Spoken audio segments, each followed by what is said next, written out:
Samuel Ramani. The West is still not ready to face up to Putin's nuclear aggression. It is the time for NATO to abandon its passivity and actively deter Russia's threats. Follow this channel, Channel TV, for more updates on international news. As his Budapest summit with President Donald Trump unraveled and America sanctioned Russia's two largest oil companies, Vladimir Putin was in desperate need for good news.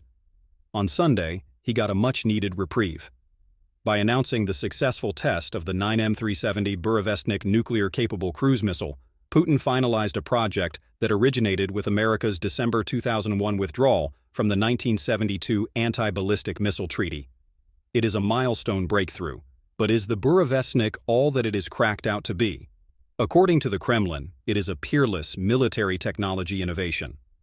Chief of the General Staff of Russia's Armed Forces, Valery Gerasimov, claimed that the Burevestnik missile had traveled 14,000 kilometers on nuclear power and was airborne for 15 hours. These capabilities would give it an unlimited strike range and the capability to degrade any NATO-class missile defense system. A closer inspection, though, reveals weaknesses. Doubts persist about the scale of the Russian military's innovation in general and Burevestnik missile's utility in the event of a Russia-NATO conflict in particular. Pavel Podvig, the director of the Russian Nuclear Forces Project in Geneva, described it as impractical and expressed skepticism about whether it was a departure from Russia's extant missile stocks. There are equally valid concerns about the missile's potential for environmental devastation. In August 2019, an alleged Burevestnik test triggered a radiation accident in the northwestern Russian village of Neonoxa that killed 5 military and civilian specialists. Cold War-era efforts to construct such equipment were marred by concerns about radiation fallout, and it is unclear whether Russia has fully mitigated those risks. Aside from these impracticalities and safety risks, Russia's nuclear fear-mongering has lost some of its bite. When Putin warned of unforeseen consequences during his February 2022 Ukraine invasion speech and placed Russia's nuclear arsenal on high alert after swift sanctions were imposed, Western countries panicked about the prospect of World War III. Concerns about escalation risks delayed vital military assistance to Ukraine and bought Russia time to recover from its disastrously planned offensive on Kiev.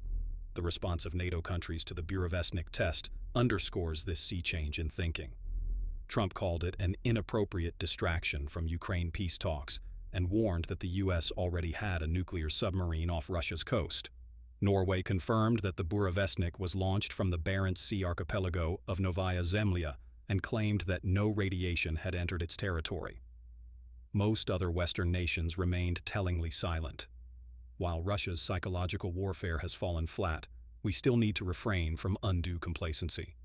The evisceration of the post-Cold War international arms control regime has fueled unprecedented levels of Russian nuclear belligerence. Norway's defense minister, Tore Sandvik, recently revealed that Russia is amassing nuclear weapons and attacking submarines on the Kola Peninsula. This military infrastructure would be invaluable in a Russian conflict with the Nordic countries to regain a foothold on the Baltic Sea. Russia's nuclear aggression in the Indo-Pacific region is equally concerning. On Friday, Japan scrambled jets to monitor nuclear-capable Russian Tu-95 warplanes that were flying on the edge of its airspace.